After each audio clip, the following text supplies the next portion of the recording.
Once upon a time, the synthesizer, a grand architect of ideas, found himself the unwilling player in a game of sokoban, set not in a dungeon of stone, but in the heart of his own home. Every step required first moving a dozen other pieces, a constant, wearying drain on the very energy he needed to build his escape. He began his day already in debt, venturing into his 10-hour trial at the healing towers, knowing the foundations of his own keep were crumbling. He needed order, he needed rhythm, but most of all he needed an ally. In a simple, hopeful act, he sent a raven bearing a message of clear system analysis to his queen, a plea not for victory, but for a partner in repairs. But the message found no purchase. The response was not collaboration, but chaos. The kingdom's rhythm, already faint, shattered completely.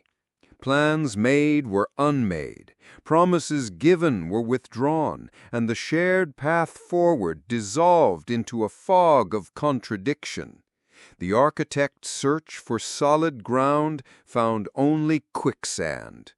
The relentless drain of his work, the high friction of his home, and the dissonance with his partner converged into a singular, crushing weight upon his chest.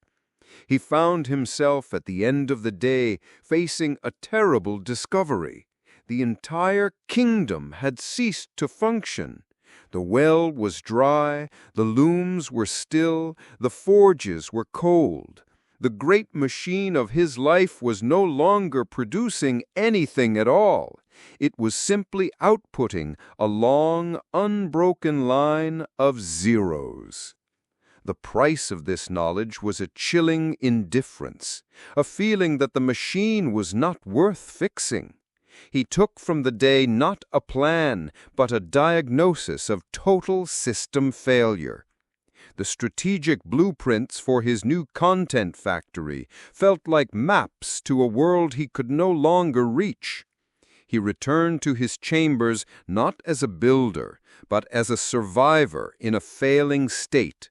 The most basic amenities, a clear path, a roll of paper, a bath ready for washing, were now luxuries he could not access. The grand architect's world had shrunk to the size of a single blocked drain. A profound change settled upon him in the quiet of the evening.